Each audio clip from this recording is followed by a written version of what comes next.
and welcome to the Scouse Sports House podcast. I'm Louis Parr, your host for today, and I'm delighted to be joined by the whole team: Danny McNutt, Ollie Powell, Matty Hurst, Mason Saba, and Sam Lawrence. Gents, how are we doing? Not bad. Very good, Thank thanks. you. How you doing, Luke? Yeah, not bad, mate, not bad. Plenty to get through in today's show, from darts, baseball, to taking an in-depth look at the challenges grassroots football teams face. First, however, there was supposed to be a very important game on Merseyside this weekend. Danny, what can you tell us about the postponed match between Everton and Liverpool? Yeah, it was obviously a big shame that it didn't go ahead. I think it was very, very windy conditions. I think if it had gone ahead, it would have been a very different game to what it would be on a normal occasion. I think it's a shame for many reasons. Obviously, last Goodison derby, obviously it will be replayed at some point, but there was a lot of anticipation coming into the game across the city. I think there was that Everton fan from Australia, I think Mackenzie Kinsella he was called. He travelled obviously a long, long, long way just specifically for this match. And yeah, obviously he's gonna have to change his plans. I think it's Seamus Coleman. He's invited him to a training ground, so at least he's got something out of it. But yeah, I mean it is a shame, but there's not much you can do really. Would you say it was the right decision to call it off, Dan? I think so, yeah. I think I went outside during the day and it was ridiculously windy. I think it would have changed the game completely. Not Wouldn't have been a fair game necessarily. And yeah, I think you've got to look after fan safety as well because say one roof tile fell off the roof of the stadium, hit a fan on the head, it's just not worth it just for a game of football. Do you think the game being postponed comes as a benefit to either team? I think there's benefit for both teams. I think obviously Liverpool will come into it in red hot form, um, clear favourites. 12:30 game, you're not going to get as much of an atmosphere as you will on a replay, which is probably going to be under the lights. So that'll help Liverpool and hinder Everton a bit. But at the same time, I think if the game was played yesterday or Saturday, sorry, I think it would have helped Everton in a way because the windy conditions, it would have made it such a more unpredictable game. It would have thrown Liverpool's game plan out the window a bit more. I think it would have given Everton an extra help. Do you think we could see some changes, Danny, into the rearranged fixture, perhaps even in the dugout at Goodison Park? Potentially. I don't necessarily think it will. I think the next 6 or 7 games or so are crucial for Dyche. I think he has to get some results. It's some tough fixtures in there, but I think if they find himself in relegation zone come January, February, I think they've got to consider their options. Fair enough. So that's all from Danny there. From men's football across to the women's game now. A whole host of fixtures in our region over the weekend. Matty, how's it looking for those in the Women's Super League? Yeah, so there was a big week this weekend. 6 games all on Sunday, all clashing with each other on television, which wasn't to the amusement of the fans. But we started off at 12 o'clock on Sunday with a derby of their own, Liverpool being postponed on the Saturday, but able to play on the Sunday. At away to United at Leigh Sports Village, it was a bleak performance from the Reds. They lost 4-0, 2 goals in each half. And the summary of the game was just a summary of Liverpool's season where it just frankly wasn't very good enough. Whereas Everton, the other Merseyside club in the league, took the long trip down to Brisbane Road to play Tottenham Hotspur. And after a cagey first half where the Everton found themselves 1-1 at the break, which would have been a very good point for them, the quality of Bethany England showed in the second half, and they were managed to take all 3 points and keep Everton close to the foot of the table. Across the league, there was City, Chelsea still winning. City at home winning 4-0, Chelsea at home winning 4-2 to Brighton. But arguably the shock fixture of the week was the foot of the table clash between West Ham and Palace, which saw 7 goals and 5 from a West Ham side who have struggled to score this season. So all in all, it was a very impactful week in the WSL. And with one last fixture before the Christmas break, which comes next week, there'll be teams looking to try and end the 2024 on a high in order to push on next year. Mate, there's been a bit of controversy this week with new Man United owner Sir Jim Ratcliffe, who said very openly and said the men's team is the priority at Manchester United. What does it do for the women's game in terms of its state at the minute, where it's been on this growth? And for someone at his profile to say something like that, Yeah, as a sport over the last few years, women's football has really progressed and developed. So to hear that news coming out from a team that have already had their off-pitch issues this season with the women's club over the summer, there was an incident where the women had to move out of their training grounds so the men could train there instead, as the men's training ground was being used, being upgraded, I think it was. So for Jim Ratcliffe to come out and say, refer to the men's team as the first team, it shows the implications there that somewhere in the structure of Manchester United, probably one of the biggest recognised teams in the world, with a growing women's team, it shows that it's still a ways away from being where it should be in terms of the backing and the financial position, which is what truly separates the teams, I think, in women's football at the minute. You see on a European stage, you've got Barcelona and Chelsea and Lyon, for example, all dominating in Europe, dominating in their own leagues as well. And there's very few challenges. Chelsea this season, they've had new manager, new team, but have still won every single game so far. So you look at what you can try and do to bridge the gap, and it comes down to that funding from the owners and from the club. And yeah, so all in all, I think that the funding needs to be there, and obviously that has to come from the owners themselves. And that news was quite shocking to hear within the women's football community, and there was a lot of fan reaction coming from it, which obviously weren't too pleased about it. Yeah. What about the lower league sides, Matty? How'd they get on in the FA Cup? Yeah, so it was the third round of the Women's FA Cup, the last stage before the top flight clubs come into it, and there was a whole host of fixtures. Unfortunately, the ones we'd hear about, the Northwest ones, the majority of them were postponed, but Liverpool Fed still managed to play at home. Unfortunately, they lost 2-0, but there was a whole range of results, including Wolves winning 14-0 at home, which is their record victory in the FA Cup. And I'm pretty sure I'm right in saying both the men and the women, that's a record for. And we get to look forward to a very interesting draw tonight at 7 o'clock, which will be on BBC Sport, I believe, to see who gets who and who the top flight clubs will be playing, with the ties to be played on the weekend of the 12th of January. Certainly will. We'll be keeping a keen eye on that one. Venturing away from football now, and it's across to Sam Lawrence for the darts, where Merseyside's finest Arrowsmiths are gearing up for a pretty big event. Sam. Yeah, plenty of Merseyside representation in this one, Lou. We're only a week away from the big one, the PDC World Championships, of course. Last year, we saw St Helens Darts Academy's prodigy, Luke Littler, shock the world by getting to the final. But this year, the bookies actually back him as the favourite to win the tournament over the likes of Luke Humphreys and Michael Van Gerwen, who are a lot more experienced on this stage. We spoke to Carl from St Helens Dart Shop earlier this year, who's seen Littler's progression from when he was very young and first getting into the sport. And he believes that Luke can really get to the levels of, your Phil Taylors, your Eric Bristows, for example. But one big talking point on this year's event is the fact we can't have a repeat of last year's final, with the reigning champ Luke Humphreys being on the same side of the draw as Littler. So if they were both to win their games and progress, they'd meet in the semi-final rather than the final. Personally, I can't pick a winner between the two this year. I think they're as good as each other, and it'll come down to who's got the bottle on the day, who could dig in. Then obviously we've got more Liverpool representation with Stephen Bunting, who picked up his first major trophy this year with the World Masters. He'll look to run deep into this year's Worlds. He's got a slightly easier run this year than last year, and he's flying into it with top form.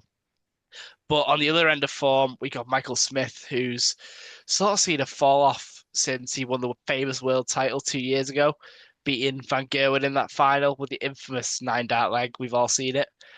but he's really struggled to find his form this year, which is like a massive shame because he's one of the most natural, talented throwers in the sport, and he just needs a flick of the switch in his head to get past what's clearly a mental block, which is stopping him from winning games at the moment. Well, do you think, Sam, that switch could be flicked on if when you take a look at the draw that he's got in this year's Worlds? I mean, that could be a real confidence booster for him and potentially see him certainly get to the final, if not all the way. Well, you say this, but if Kevin Dutz is to beat out Noah Lynn van Leuven this year, he will face Michael Smith in the second round, which is a repeat of last year's second round, where Kevin Dutz really looked like he could have won that game. I remember watching it. It was 4-3 in the end. It was a very close game, and I think Dutz even had darts to win it. So I wouldn't say he should be so confident, because even if he wins this, he's got to face Christoph Ratajski, Richard Veenstra. That there's no easy games in the World Championship. I think people overlook a lot of players because they might not have heard of them or they not see them on the tour. But there's a lot of top Aerosmiths in this year's World Championships. Yes, I think you've spoken in one of your articles on Scout Sport House about Leighton Bennett and his 8-year ban. Have you got any updates on him and what's going to happen? Yeah, that tribunal's finally come to a conclusion and he is pled guilty in the end. It's been going on for a few months now and he's sort of come with radio silence. He's not said a word on it. He's been handed an £8,000 fine and he's now banned from darts for 8 years. I think it's really silly. I mean, he's 18 years old. He made a stupid decision. I think the ban's harsh. I mean, we've seen Wessel Nyman, who's one of the favourites for this year's World Championship, received just a 6-month ban for match fixing in the past.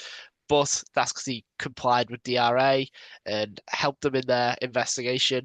Whereas Leighton Bennett, just silence. And I don't think we'll see him come back to the big stage ever again. He'll be 27 when he's next allowed to. So I think he's been a really silly boy, made a stupid decision. And I think it's the end of the road for him. Great segment, that Sam. Thank you very much. Just before we do move on, favourite for the world? Is it going to be a Merseyside winner? I think it should be one of the Lukes, but I'm personally rooting for Gary Anderson to win it this year. I think a man that doesn't practice to be as naturally talented as he is, and he's got the best form in the world coming into it. So that's my pick for this year's Worlds, Luke. Fair enough. I know for one, I can't wait anyway. Moving on now for a time. Time for a sport you've likely never heard of. I know that I certainly hadn't. However, one that can be found in our very own backyard. Mason Sava, shed some light on Boccia for us, please. Yeah, cheers, man. Yeah, so I went down to Greenbank Sports Academy in Wavertree, and it's so local, but it's just a sport that none of us really have heard of, like you said. And they host a range of disability sports, not just boccia. They do power football, flexi bounce, just sports, more sports that I guarantee none of us have ever seen live in the flesh. And it's amazing what they offer. It's definitely nothing like it in the Northwest. I haven't seen it, or in like more of a southern sense in London where I've never seen it. But yeah, back to boccia. So I met up with Joel Murphy, who he runs the club and he also competes for them. He competes in national tournaments. And he was kind enough to let me know a little bit about what they do and how the sport rises and plummets from the coverage and really around the Paralympics and kind of really, it's just really, really interesting. So what is, talk us through the format of it, how it works for us, please, Mace. Yeah, so you can do doubles or singles and they kind of, you sit in chairs and there's a little white jack in the middle and then you have coloured balls and you just throw it and it's closest to the jack. So it's so inclusive, anyone can play it. And if people can't, if they don't have the motor skills or to throw the ball. You can have headgear and you can have ramps to and someone can throw it in and they can just roll it to the ball so that anyone can play it. Yeah. I've always think it's quite interesting to look into disability sports. We've had an Olympics and a Paralympics just recently. Where is boccia on the Paralympics radar? Yeah, so it's there and it's not. It's a sport that within the Paralympic community, within the disabled community, is massive, but for able people like yourselves will never have heard of it. So, because a lot of Paralympic sports, you have football and then you have blind football. So people have heard of it, it goes both ways. But with boccia, you just don't really have that. And the Paralympics, you have to split it into certain categories for disabilities. So the Paralympics only has BC1 to BC4 disability groups, which again to us doesn't mean a lot. But the Joel is BC6 and there are BC5, 6, 7, 8 who can't compete in the Paralympics but are disabled. So it's inclusive, but it's not fully inclusive to everyone. So that again limits even more people to boccia in the Paralympics. So it is very interesting. He let me know about how annoyed he was that he can never compete in the Paralympics, even though he competes nationally for the club. But yeah, like I was saying about the coverage, the Paralympics, every time, every 4 years, the coverage in boccia, the engagement, it will rise, it will like soar. And then a month after, a month and a half, 2 months, the people that go to his club just stop coming, and then the people that watch it just stop watching it, and it's just the same cycle. Just how inspiring was it seeing them as well, mate? When you went down and got the interview, seeing people dealing with all sorts of disabilities getting involved. Yeah, it was because it was people with all disabilities, all backgrounds, all meeting up in one place 2 times a week and just having a good time and doing a sport that they can all do because they can't go and do blind football. A lot of them, they're in wheelchairs. They can't do blind football. They can't do like a lot of them. I know wheelchair rugby is in wheelchairs, but you need a lot of power to do wheelchair rugby. They can't do that. So it's just as well as it being a good sport, it's just a good time for them. And it was. They let me watch one of their games. It was a doubles game, and they were so good at it. I was watching it, my mouth dropped. They were so good at how they could get it so close because there was another player there who also competes nationally. And I was just wow. I was supposed to be there taking videos for the thing, and half the time I couldn't even couldn't even get my phone out. I was just there watching like that. Yeah, it was amazing. Definitely worth a read, I'd say. Certainly was a great story to listen to as well. Moving on then, so one article that cropped up on our website not long ago was in regards to a potential Goodison Park trip for a Merseyside baseball team, the Liverpool Trojans. I was fortunate enough to go over and speak to the general manager there, Ian Blease, and I've got to say what a wonderful club that they are. They've got fantastic setup down there in Bootle. They've got three teams. They've got a youth team, a blind team as well, which is fantastic, and then the men's team as well, the first team, who, despite being in our backyard, not a lot of people know the history about them. They're very proud about being the oldest UK baseball team. They were founded in 1948. Ian was actually very making sure that I knew that they were named after a beer as well that the players used to drink. That seemed to be at the forefront of their mind.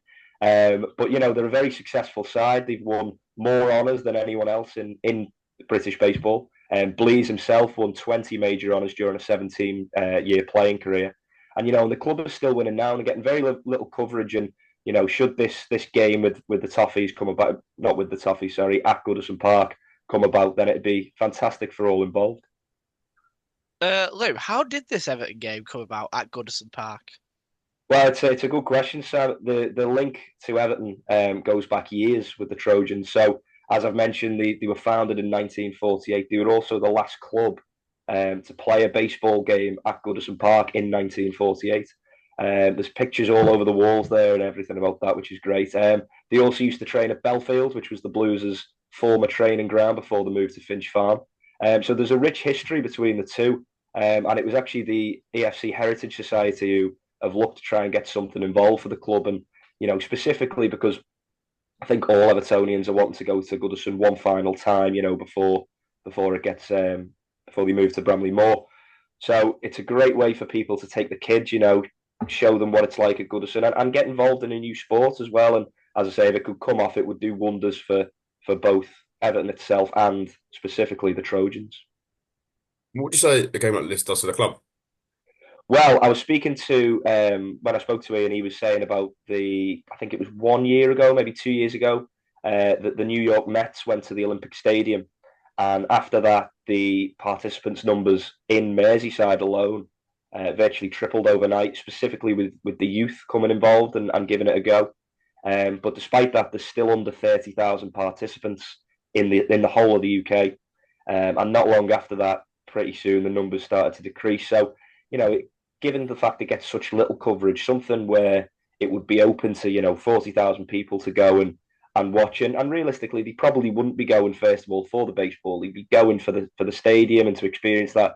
But I've got to say, from watching it myself, you get hooked pretty quickly, and it'd be no different in this instance. So hopefully it could happen, and the big thing for the Trojans right now is, and Ian mentions it, and you can read it in the article as well, about just how important youth is for the sport. And should that be able to improve and the numbers increase with amongst young people, then the club's in good hands going forward. It'll have real longevity. So hopefully that can happen, and this game can come off, not only, as I say, for the Trojans, but also for Evertonians, who I'm sure would love another trip to Goodison Park. So fingers crossed that can happen. But yeah, great to speak to Ian anyway, and a lovely story to cover. Moving on then, lastly, to an in-depth look at grassroots football from Ollie Powell. We see it so often, clubs folding, league numbers getting less and less. What's the reasoning behind this? Well, yeah, I should say though, I mean, the focus this weekend was set to be on the two top clubs in the city, but we've got a very exciting story coming out this week on Sky Sport House, looking into the ups and downs of non-league football here on Merseyside. So, we're talking about the teams that make up the base of the football pyramid. We're talking about the national sport as well. And it's really important to be able to get everyone involved that wants to go and play football for their local park, for their local team, village, towns, wherever you may be, because that's what makes the game so great. And unfortunately, these clubs find themselves in a constant sink or float dilemma, because sustaining and growing a club at what a non-league, or as we may know more affectionately, a Sunday league level, proving increasingly difficult. So for our school, we spoke to a manager of a club that folded, as well as a chairman of a club that's currently in the non-league system thriving. And we look at, finding out what it takes to survive at this level. The understanding we got from speaking to them was, it's really about involvement from the community. And the most intriguing part I found was speaking to a league secretary on the Wirral. They gave us a great understanding of what causes so many non-league clubs to fold, at both a local and national level. Football associations are not looking to support senior grassroots football. It's great to support the youth and grow, get young people involved in the game. But when you're someone who's working Monday to Friday, and you look forward to the chance on a Saturday or a Sunday morning to go and play football with your mates, that competitive nature, keeping fit, is so important in so many aspects. And I think that's kind of was the basis of why we went into this article and doing a real deep dive into what is causing these issues in non-league football. So, Ollie, what would you say is the importance of keeping grassroots football sustainable? Well, I think ultimately grassroots football, it should be seen as a massive opportunity of growth in communities, whether it is representing the village you're from on the name or the town. I think at the minute it's in a very glass half empty state. I think clubs are kind of looking at prices rising of running pitch and subscription fees and kits and the clubhouse, and having people give up their time to get involved. Going on year by year, wondering whether they can continue. And I think it's a complete wrong mindset about it. There's such an opportunity for clubs to kind of set out a plan of, this is in for the long haul. Some of these clubs will be running for absolutely years, and the recent spike in prices of even on a local level is really difficult. And I think it just, whether you're playing or whether you're going to watch to support a friend, support a family, something to do on a Saturday, go and get a drink and a burger. It's just a great opportunity to kind of bring communities together. And I think it's such a shame we're kind of seeing that fade a little bit. Mm. You mentioned that some clubs, Joe, obviously thrive under the system, and some clubs unfortunately fold. How important is the elite clubs of the English football? How important are they to the growth of those lower clubs? Well, I think they set the tone. We all follow the news, keep up with the news, keep up with football, and it's dominated by your Premier League games. That's going to be the case. It's always going to be the case. They're the high-profile games. But the recent commercialization of this elite level football, I mean, so many fans are getting priced out of the stadium. It's obscene, the TV price packages now, and you can't even watch all the games. There's the 3 p.m. blackout still stands in place.